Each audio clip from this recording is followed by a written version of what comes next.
Students, we will discuss about the important news. First news is regarding the stable coins के perspective से एक conclave के discussion के अंदर हमारे जो फाइनेंस मिनिस्टर हैं उनके द्वारा कहा गया कि आने वाले समय के अंदर में जो फ्यूचर का जो करेंसी है उसके साथ में कंट्रीज को अपना एंगेजमेंट है उसको कैरी आउट करना होगा, चाहे वो फ्यूचर का जो करेंसी फॉर्मेट है उसको कंट्रीज लाइक करें या ना लाइक करें। तो एक तरीके से इंडिया का जो क्रिप्टो करेंसी का जो पॉलिसी स्टैंड है उसकी शिफ्ट के रिगार्डिंग में हिंट यहाँ पे दिया गया है फाइनेंस मिनिस्टर के द्वारा। स्टूडेंट्स, ये आपको यहाँ पे जो करेंसी के जो फॉर्मेट्स हैं उसके बारे में जानकारी होना चाहिए। फ्यूचर का जो करेंसी है वो यहाँ पे कौन सा हो सकता है, किस तरीके का करेंसी है वो एग्जिस्ट करेगा। अब देखिए कि जो करेंसी फॉर्मेट है एंशियंट समय से ही समय के साथ में इवोल्व है वो हुआ है। अर्लियर फेज के अंदर में जो बार्टर सिस्टम है वो एग्जिस्ट किया करता था कि टू पर्सन्स का जो डिमांड है उसको फुलफिल है वो वहाँ पे किया जाए, जिससे कि प्रोडक्ट्स का जो एक्सचेंज है वो हो सके। किसी पर्सन को अगर पोटैटोज का रिक्वायरमेंट है और किसी पर्सन के पास में ओनियंस है तो बोथ पर्सन्स का डिमांड यहाँ पे मैच होना चाहिए। बोथ पर्सन्स का भी आप देखिए कि किसी तरीके से जो कनेक्टिविटी होना चाहिए जिससे कि वो प्रोडक्ट्स का एक्सचेंज है वो कर सके।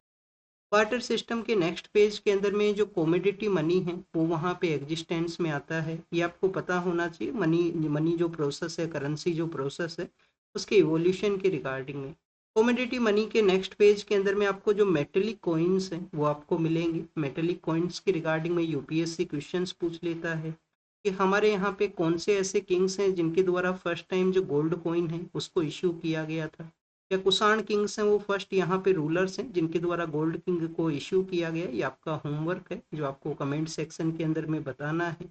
मेटेलिक कॉइन्स के नेक्स्ट पेज के अंदर में आपको जो पेपर मनी है वो आपको मिलेगा कि पेपर मनी है वो यहाँ पे एग्जिस्टेंस में आया और बैंकिंग जो स्ट्रक्चर है उसका भी डेवलपमेंट यहाँ से शुरू है वो होता है।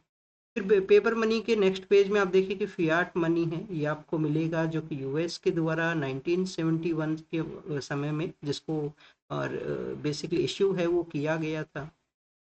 इसके अलावा डिजिटल करेंसी है, डिजिटल मनी है वो भी यहाँ पे एग्जिस्ट करता है। क्रिप्टो करेंसी है वो भी यहाँ पे एक मनी का फॉर्मेट है वो भी एग्जिस्ट किया करता है। और फ्यूचर का जो करेंसी का फॉर्मेट है वो स्टेबल कॉइन्स के रूप से रहेगा। अब ये स्टेबल कॉइन्स क्या होते हैं? वन काइंड ऑफ आप देखिए कि क्रिप्टो करेंसी का ही ये टाइप है, टाइप ऑफ क्रिप्टो करेंसी ही इसको बोला करते हैं। टाइप ऑफ क्रिप्टो करेंसी है इसका अटेम्प्ट होता है कि मेंटेन करना stable value of relative to a specific asset या पूल ऑफ असेट्स के रिगार्डिंग में। अब देखिए कि वन काइंड ऑफ स्टेबिलिटी है वो इसके द्वारा प्रोवाइड है वो किया जाता है यहाँ पे इस जो स्टेबल कॉइन ऑफ मनी का जो फॉर्मेट है उसके द्वारा। हमारे कंट्री के अंदर में प्रेजेंट समय में जो क्रिप्टो करेंसी है उसके रिगार्डिंग में क्या स्टैंड है? आरबीआई आप देखिए कि वर्चुअल करेंसी है उसको बैन करने का डिमांड करता है। आरबीआई जो है वर्चुअल जो करेंसी है, वर्चुअल करेंसी के बैन का आरबीआई का यहाँ पे कंटिन्यूस प्रपोजल है या कंटिन्यूस इस तरीके से स्टैंड है। बट आरबीआई के द्वारा एक सेंट्रल बैंक डिजिटल करेंसी है उसको भी लॉन्च किया गया था। सेंट्रल बैंक डिजिटल करेंसी ये आरबीआई के द्वारा ही लॉन्च किया गया। आने वाले एक समय के अंदर में कंट्रीज को जो फ्यूचर करेंसीज है उसके लिए एंगेजमेंट करना होगा, उसका ये बेसिक प्रोसेस था। नेक्स्ट अगर हम बात करें स्टूडेंट्स, जो मार्जिनल सेक्शन ऑफ सोसाइटी हैं उनको किस तरीके से हरेस किया जाता है, किस तरीके से टारगेट किया जाता है पाकिस्तान एंड बांग्लादेश के अंदर में, उसके रिगार्डिंग में इंडियन अथॉरिटीज ने अपना जो स्टैंड है उसको बताया है। पाकिस्तान के अंदर में तो आप देखिए कि जब इंडिपेंडेंस होता है उस समय जो माइनॉरिटी का जो परसेंटेज था वो कंटिन्यूस वहाँ पे डिक्लाइन के अंदर में है। माइनॉरिटीज के अंदर में किसी भी सेक्शन ऑफ सोसाइटी से हो, चाहे वो हिंदुइज्म से रिलेटेड हो या क्रिश्चियनिटी से रिलेटेड हो, इवन आप देखिए कि जो मुस्लिम जो यहाँ पे इस्लाम के जो फॉलोअर्स हैं उनका भी जो माइनॉरिटी सेक्शंस हैं उसके रिगार्डिंग में हरेसमेंट कंटिन्यूस पाकिस्तान में मिला करता है। चाहे वो हजारा कम्युनिटी से बिलोंग करने वाले पर्सन हो या अहमदिया कम्युनिटी के पर्सन हो, आपने वर्ल्ड का जो पेज है उसके ऊपर में कंटिन्यूस ये रीड किया होगा। हजारा और अहमदिया जो कम्युनिटी हैं, अहमदिया जो कम्युनिटी हैं उनके जो रिलीजियस प्लेसेज हैं उनको टारगेट किया गया है पाकिस्तान के अंदर में। बांग्लादेश के पर्सपेक्टिव से अगर हम रीड करें, जब से वहाँ पे पावर का चेंज हुआ है तो 2024 के समय में जो एक मूवमेंट के थ्रू पॉलिटिकल लीडर को रिमूव किया गया था, उसके बाद में आप देखिए कि जो माइनॉरिटी ग्रुप्स हैं, जो मार्जिनल ग्रुप्स हैं उनको टारगेट वहाँ पे किया गया। मार्जिनल ग्रुप्स को टारगेट का जो अर्लियर फेज के अंदर भी जो वहाँ पे केसेज हैं वो मिलते हैं, जिसमें आप देखिए कि आपने चकमा एंड हजोंग्स के बारे में रीड किया होगा। चकमा एंड हजोंग्स जो हैं, चकमास तो बेसिकली बुद्धिस्ट हुआ करते हैं, हजोंग जो है वो हिंदुइज्म से बिलोंग करते हैं। ये जो मार्जिनल ग्रुप है इनको भी टारगेट किया गया था 1960s एंड 70s के समय में, और उस समय में ये इंडिया के लिए माइग्रेट करते हैं। 2017 के समय में सुप्रीम कोर्ट के द्वारा इनको सिटीजनशिप ग्रांट करने के लिए भी गवर्नमेंट को कहा गया था कि इन पर्सनस को इंडिया में सिटीजनशिप है वो भी ग्रांट किया जाए। हमारा जो सिटीजनशिप अमेंडमेंट एक्ट है जिसके बारे में आपने रीड किया होगा, सिटीजनशिप अमेंडमेंट एक्ट क्या है कि हमारे जो थ्री नाइबर कंट्रीज हैं, अफगानिस्तान है, पाकिस्तान है और बांग्लादेश है, यहाँ पे जो माइनॉरिटी ग्रुप्स हैं वो इंडिया के लिए अगर माइग्रेशन को किए हैं तो उनको इंडिया में सिटीजनशिप है वो ग्रांट किया जाएगा। इसमें जो नेचुरलाइजेशन है, कितने समय तक आपको इंडिया में रहना है, उसका जो टाइम पीरियड है उसको 5 ईयर रिड्यूस है वो किया गया था। तो स्टूडेंट्स इस तरीके से माइनॉरिटी ग्रुप्स का सिचुएशन बताया गया है नेशंस के अंदर में। नेक्स्ट अगर हम बात करें हमारे कंट्री के पर्सपेक्टिव से, हमारे कंट्री के अंदर में आप देखिए कि जो आर्टिकल आर्टिकल जो 25 से लेकर जो 28 तक आर्टिकल हैं, ये तो हर एक पर्सन को रिलीजियस राइट को यहाँ पे ग्रांट करते हैं कि उनको अपना रिलीजियस प्रैक्टिस को किस तरीके से प्रोफेस करना है, किस तरीके से उसको कैरी आउट करना है, उसके वहाँ पे फंडामेंटल राइट्स हैं वो अवेलेबल हैं। नेक्स्ट अगर हम बात करें आर्टिकल 29 एंड 30, आर्टिकल 29 और 30 आप देखिए कि उनको अपना माइनॉरिटी ग्रुप्स को अपना कल्चरल वैल्यूज के रिगार्डिंग में जो प्रोविजंस है वो कॉन्स्टिट्यूशन में मेंशन है कि वो अपना एजुकेशन इंस्टीट्यूशन है, अपना जो कल्चरल वैल्यू है उसको प्रिजर्व है वो कर सकते हैं। और हमारे ही कंट्री के अंदर में आप देखिए कि आपको जो इस्लाम के जो फॉलोवर्स हैं वो भी आपको माइनॉरिटी ग्रुप मिलेगा। सिखिज्म है जो, तो आप देखिए कि इंडिया के अंदर ही ओरिजिनली जो रिलीजन है वो वहाँ पे इस्टेब्लिशमेंट में आता है। सिखिज्म के अलावा अगर हम बात करें जो बुद्धिज्म है, जैनिज्म है, उसका भी इंडिया के अंदर में आपको ओरिजिन है वो मिलेगा।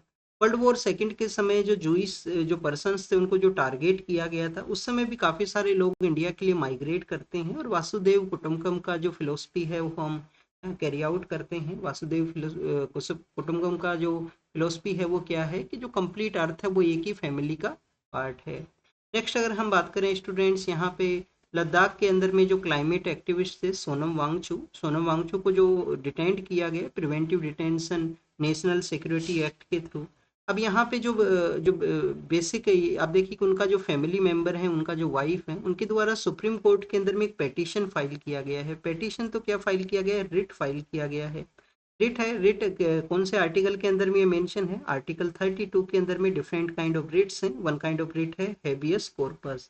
अगर किसी पर्सन को डिटेंड किया गया है, अगर किसी पर्सन को डिटेंड कर लिया गया अथॉरिटीज के द्वारा, अब आप देखिए कि उसके रिगार्डिंग में इंफॉर्मेशन है वो नहीं है, तो हेबियस कॉर्पस है वो यहाँ पे जो फाइल है वो किया जा सकता है। अभी उनको जो ग्राउंड्स हैं वो नहीं बताए गए हैं, फैमिली मेंबर्स को ग्राउंड्स यहाँ पे नहीं पता है कि किन ग्राउंड्स के बेसिस पे ऊपर में अरेस्ट किया गया। अगर हम बात करें नेशनल सिक्योरिटी एक्ट के बारे में, ऑलरेडी भी हम काफ़ी बार उसको रीड कर चुके हैं। 1980s का नेशनल सिक्योरिटी एक्ट है, 1980s का नेशनल सिक्योरिटी एक्ट है। क्या ये हमारे कंट्री में फर्स्ट प्रिवेंटिव डिटेंशन का कानून था? फर्स्ट नहीं था, इससे पहले भी कानून है वो हुआ करते थे। मीसा नाम का एक कानून था इमरजेंसी के समय में, जिसको फिर जनता गवर्नमेंट है वो रिपील करती है। प्रिवेंटिव डिटेंशन के रिगार्डिंग में एनएसए है, नेशनल सिक्योरिटी एक्ट है। इसका जो सेक्शन 3 है, इस एक्ट का जो सेक्शन 3 है वो एम्पावर करता है अथॉरिटीज को, अप्रोप्रिएट जो गवर्नमेंट अथॉरिटीज हैं उनको। तो यहाँ पे किसी भी एक इंडिविजुअल पर्सन का जो एक्टिविटीज है उसके रिगार्डिंग में ऑर्डर्स को इश्यू कर सकते हैं कि अप्रोप्रिएट जो अथॉरिटीज हैं ऑर्डर्स को इश्यू कर सकते हैं अगर किसी भी पर्सन का जो एक्टिविटी है वो prejudicial to the, prejudicial किसके रिगार्डिंग में है, पब्लिक ऑर्डर के अगेंस्ट में है, कि पब्लिक ऑर्डर को डिस्टर्ब करने का कोशिश है वो किया गया है उनकी एक्टिविटीज के through. Security of the state को किसी तरीके का हार्म करने का कोशिश किया गया, सिक्योरिटी ऑफ द स्टेट है। फिर आप देखिए कि हमारे जो फ्रेंडली रिलेशन है फॉरेन कंट्रीज के साथ में, उन रिलेशंस को हार्म करने का कोशिश किया गया। और असेंशियल जो सर्विसेज हैं, कुछ हमारे यहाँ पे असेंशियल सर्विसेज हुआ करती हैं हेल्थ के रिगार्डिंग में, डे टू डे लाइफ के रिगार्डिंग में, तो असेंशियल जो सर्विसेज हैं उनको यहाँ पे डिस्टर्ब करने का कोशिश किया गया, तो उस पर्सन को प्रिवेंटिव डिटेंशन ऑर्डर के अंडर में जो अरेस्ट डिटेंड है वो किया जा सकता है। एडवाइजरी बोर्ड है वो कॉन्स्टिट्यूट होता है। ये ग्राउंड्स आपको पता होना चाहिए, आपको ग्राउंड्स मेंशन कर दिए जाएंगे। सपोज कीजिए आपको एक हेल्थ का ग्राउंड है, वो भी क्वेश्चन में दे दिया जाएगा कि जो public order, security of state and health, कौन से ऐसे ग्राउंड है जिसके बेसिस पे किसी भी पर्सन को प्रिवेंटिव डिटेंशन के थ्रू जो डिटेंड है वो किया जा सकता है। तो पब्लिक ऑर्डर और सिक्योरिटी ऑफ स्टेट करेक्ट है, वो रहेगा। नेक्स्ट अगर हम बात करें स्टूडेंट, टाडोबा अंधेरी नाम का जो टाइगर रिजर्व है, कहाँ पे है ये? बेसिकली जो टाडोबा अंधेरी है, ये है महाराष्ट्र के अंदर में। टाडोबा अंधारी जो रिजर्व है, टाइगर रिजर्व, आप देखिए कि वहाँ पे जो ट्राइबल कम्युनिटी है जो रहा करती थी, उनके जो हाईएस्ट पर्सन है उनको टाडोबा के नाम से जाना करते थे। अंधारी नाम से जो रिवर है वो वहाँ पे फ्लो करती है, महाराष्ट्र के अंदर में सिचुएटेड है। सफारी जो सिस्टम है वो ओपन हुआ है, मानसून के समय में लोग टाइगर सफारी के लिए नहीं जा सकते हैं टाइगर रिजर्व्स के अंदर में, तो मानसून के समय में क्लोज हुआ करते हैं हमारे जो रिजर्व्स एरियाज हैं। अब उसको ओपन किया गया है तो उसको बताया गया है कि लोग कैसे वहां पे गए हैं। बट काफी बार ऐसे भी इंसिडेंट सामने आते हैं कि लोग रिजर्व एरिया के लिए गए हैं, बट वहां पे जो एथिक्स, जो उनको एक बेसिक स्टैंडर्ड को मेंटेन करना चाहिए, वो उसको नहीं कैरी आउट किया जाता है। जो कि आप देखिए कि फॉरेस्ट के अंदर में जो जो हमारा वाइल्ड लाइफ का जो स्पीसीज है उनको प्रॉपर रेस्पेक्ट देने का जरूरत है। रेस्पेक्ट के किस सेंस के अंदर में कि उनको किसी तरीके से आप डिस्टरबेंस वो ना क्रिएट करो, उनको किसी तरीके से डिस्टरबेंस आप ना क्रिएट करो। किसी तरीके से आप जो आपका जो यहाँ पे व्हीकल है, व्हीकल से आप देखिए डाउन साइड के लिए आप नहीं जाओ, क्योंकि ये कुछ ऐसे इंसिडेंट्स हैं जिसकी वजह से काफ़ी बार ह्यूमन और वाइल्ड लाइफ का जो कन्फ्लिक्ट है वो भी देखने के लिए मिलता है। नेक्स्ट अगर हम बात करें स्टूडेंट्स, केरल का एक वुमेन है, केरल की एक वुमेन के द्वारा गजा स्ट्रिप का जो सदर्न का पार्ट है, जहाँ पे पैलेस्टीनियन जो पर्सन्स हैं जिनको कि जो आप देखिए रिहेबिली, उनको एक दूसरे एरिया के लिए ले जाया गया, तो उन पर्सन्स को जो जो सेफ ड्रिंकिंग वाटर है, जो क्लीन ड्रिंकिंग वाटर है, वो यहाँ पे प्रोवाइड है, वो करवाया है केरल का इन वुमेन के द्वारा। नेम आपको पता होना चाहिए, श्री रश्मि उदय कुमार इनका नेम है, श्री रश्मि उदय कुमार इनका नेम है। कहाँ पे आप इसको यूज कर सकते हो वाटर का जो इनके द्वारा अवेलेबिलिटी करवाया गया। आपका जो आंसर राइटिंग का जो प्रैक्टिस है, आंसर राइटिंग, कोई क्वेश्चन आपसे पूछा जाए जेस्चर के रिगार्डिंग में, इंडियन पर्सन्स का जो गुडविल के रिगार्डिंग में, एथिक्स के अंदर में कोई क्वेश्चन हो, तो वहां पे आप इस एग्जाम्पल को यूज है वो कर सकते हो। नाम आपको पता होना चाहिए, श्री रश्मि उदया कुमार हैं, दया कुमार हैं इनका नेम।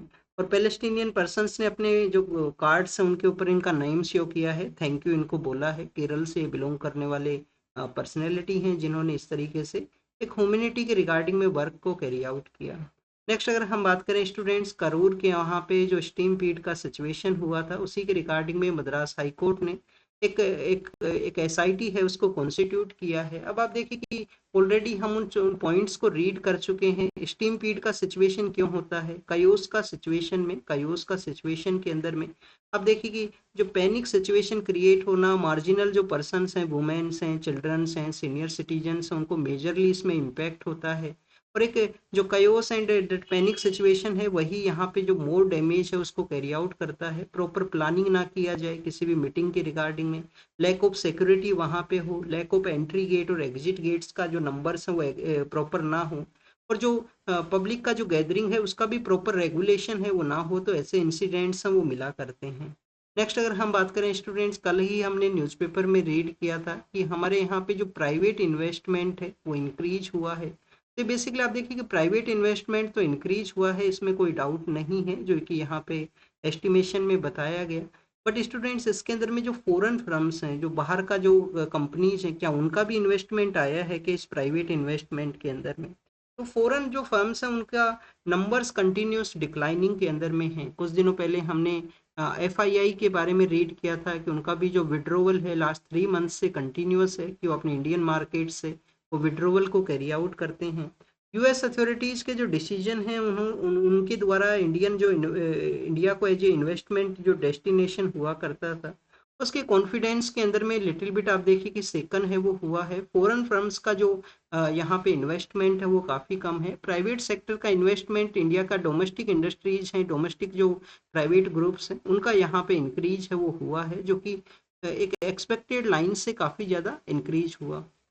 गजा स्ट्रिप के अंदर में जो पीस प्लान है उसके बारे में है कि यूएस के लीडर के द्वारा गजा स्ट्रिप के अंदर में जो पीस प्लान लाया गया, जिसको कि 20 पॉइंट पीस प्लान के नाम से भी जानते हैं, 20 point peace plan, 20 point peace plan के अंदर में आप देखिए कि यूएस के लीडर थे, इजराइल के लीडर थे, अरब के जो कंट्रीज हैं उन्होंने भी इस प्लान को जो एंडोर्स है वो किया है। बट अगर हम बात करें कि पैलेस्टीनियन कोई पर्सन है उसका भी इस प्लान के अंदर में इंगेजमेंट था, तो जो पैलेस्टीनियन जो पर्सन्स हैं, जो पैलेस्टीनियन पर्सन्स हैं, उनका वॉइस कंटिन्यूस यहाँ पे एक नेग्लेक्ट फेज के अंदर में है, उनका जो वॉइस है वो नहीं है इस प्लान के अंदर में। नेक्स्ट आप देखिए कि यहाँ पे 2 ईयर हैं वो भी कंप्लीट होने वाले हैं। 2023 के समय में हमास के द्वारा इजराइल के टेरिटरी में अटैक किया गया था और उसके बाद में इजराइल अपना काउंटर अटैक को कैरी आउट करता है पैलेस्टीनियन जो टेरिटरी है गजा स्ट्रिप वहाँ पे, जहाँ हमास का रोल है। क्या इन लास्ट 2 ईयर्स के दौरान में 7 अक्टूबर को 2 ईयर कंप्लीट होंगे, क्या 2 ईयर के दौरान में जो ऑब्जेक्टिव था उसको यहाँ पे अटेन है वो किया गया कि हमास को कम्प्लीटली डिस्ट्रॉय है वो कर दिया जाएगा? हमास डिस्ट्रॉय है वो नहीं हुआ है। या कंप्लीट जो होस्टेज पर्सन जो हमास के द्वारा बनाए गए थे उनको रिलीज करवा दिया गया? रिलीज भी नहीं करवाया गया है यहाँ पे। तो ना तो हमास यहाँ पे आप देखिए कि डिस्ट्रॉय हुआ, ना होस्टेज पर्सन का रिलीज हुआ, पीस का इस्टेब्लिशमेंट भी नहीं हुआ और गजा स्ट्रिप के अंदर में कंटिन्यूस जो डैमेज है, डिस्ट्रक्शन है वो आपको मिलेगा। अभी प्लान अगर एग्जिस्टेंस में आता है जिसमें हमास को यहाँ पे डीमिलिटराइज करना है, एक सेफ पैसेज है वो प्रोवाइड करना है, तो हमास को एक टाइम पीरियड भी दिया गया है कि कब तक वो इसको एक्सेप्ट है वो करेंगे। कान्हा टाइगर रिजर्व कहाँ पे है? मध्य प्रदेश के अंदर में। वहाँ पे जो टाइगर का जो डेथ का न्यूज़ है वो सामने आया है। तो आप देखिए कि जो उनके चिल्ड्रंस हैं उनका भी यहाँ पे डेथ का न्यूज़ सामने आया है। कान्हा है मध्य प्रदेश के अंदर में, काफ़ी ओल्ड आप देखिए कि टाइगर रिजर्व है। मध्य प्रदेश में काफ़ी सारे जो टाइगर रिजर्व हैं वो सिचुएटेड हैं। तो टाइगर सेक्टर को जो रेगुलेट करने के रिगार्डिंग में हमारे यहाँ पे एक एनटीसी है, नेशनल टाइगर कंजर्वेशन अथॉरिटी नाम का एक इंस्टीट्यूशन है जो इस्टेब्लिशमेंट में है 2006 के समय, जिसको वाइल्ड लाइफ प्रोटेक्शन एक्ट 1972 को अमेंड करते हुए इस अथॉरिटी को क्रिएट है वो किया गया था। अभी उसको एग्जामिन किया जाएगा किस वजह से जो डेथ है वो देखने के लिए मिला है। मणिपुर के वहाँ पे आप देखिए कि कुछ दिनों पहले हमने रीड किया था कि सिक्योरिटी फोर्सेज के ऊपर में अटैक हुआ। अब यहाँ पे कुछ जो मिलिटेंट पर्सन हैं उनको अरेस्ट किया गया है। कुछ बैंड ऑर्गेनाइजेशन है जो यहाँ पे रेडिकलाइज आउटफिट्स हैं उनसे रिलेटेड वो पर्सन है उनको भी अरेस्ट किया गया है। आर्म्स है उसके अंदर में, कैश का भी जो रिकवरी है वो हुआ है। फ्री मूवमेंट रिजाइम एक वन ऑफ द इशू यहाँ पे देखने के लिए मिला है कि काफ़ी बार जो ये इंसर्जेंट ग्रुप्स हैं अपना जो अटैक को करके बाद में आप देखिए कि म्यांमार के लिए चले जाते हैं। म्यांमार के साथ में जो हमारा बॉर्डर शेयर होता है मणिपुर का, वहाँ पे समय के साथ में एक क्वेश्चन यहाँ पे रेज होता है, क्या वुमेन स्पेशली जो मार्जिनल वुमेन्स हैं क्या यहाँ पे एक इम्पोर्टेंट पैरामीटर या इम्पोर्टेंट सेक्टर के रूप से इमर्ज हुए हैं कि एवरी इलेक्शन के अंदर में जो उनको बैंकिंग सपोर्ट जो प्रोवाइड किया जाता है, क्या इसी तरीके से वुमेन एम्पावरमेंट यहाँ पे कैरी आउट होगा? तो आप देखिए वुमेन एम्पावरमेंट अगर आपको कैरी आउट करना है तो वही कम्प्लीटली लॉन्ग प्रोसेस है। बट यहाँ पे पॉलिटिकल पार्टीज अपना पॉलिटिकल मैंडेट को गेन करने के लिए इस तरीके से वुमेन्स को आप देखिए कि सपोर्ट है वो प्रोवाइड करते हैं। तो एक वन काइंड ऑफ इम्पोर्टेंट जो कोर वोटर के रूप से यहाँ पे इमर्ज हुई हैं वुमेन्स को जो सपोर्ट प्रोवाइड करना, पॉलिटिकल पार्टीज के डिफरेंट डिफरेंट जो प्रोसेस हैं उनके मैनिफेस्टो के अंदर में प्रॉमिस करना, जो पॉलिटिकल पार्टी पावर में है वो ऑलरेडी कुछ मनी का सप्लाई है वो कैरी आउट करते हैं।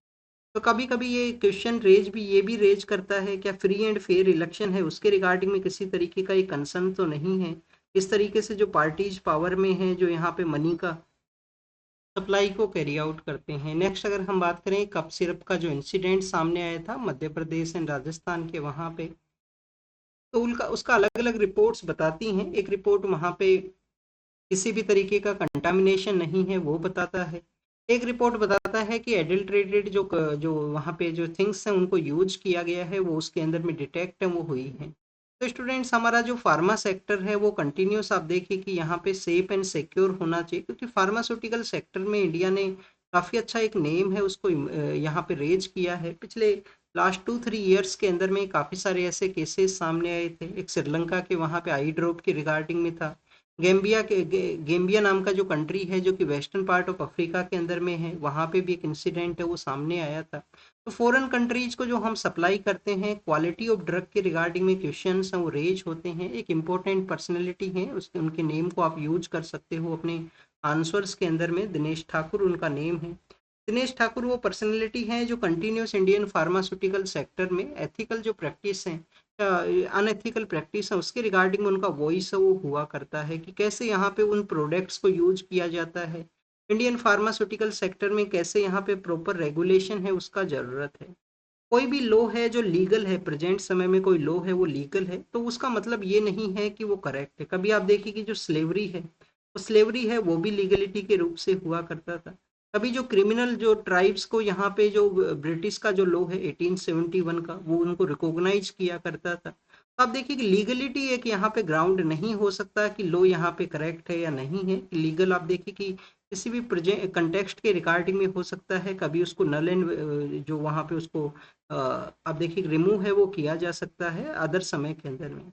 अभी जब सती प्रथा का आप देखिए कि जब सती, अगर हम सोशल प्रैक्टिस के रिगार्डिंग में देखें, ये तो लॉ के रिगार्डिंग में नहीं है। कभी सती के रिगार्डिंग में लोग ही उसको प्रमोट किया करते थे कि सती का जो प्रोसेस है वो होना चाहिए। राजा राम मोहन राय उसके अगेंस्ट में वॉइस को रेज करते हैं। और फिर आप देखिए कि सती का जो बैनिंग एक्ट है वो आता है। इंडिपेंडेंस के भी आप देखिए कि 1989 के समय में, इंडिपेंडेंस के काफ़ी दिनों बाद में भी राजस्थान में एक जगह सती का जो प्रैक्टिस है वो देखने के लिए मिला था। राजस्थान में एक जगह है दिवराला, जो सीकर एंड डेट जयपुर के ही पास में है, दिवराला नाम की एक जगह है, तो वहाँ पे वो इंसिडेंट सामने आता है।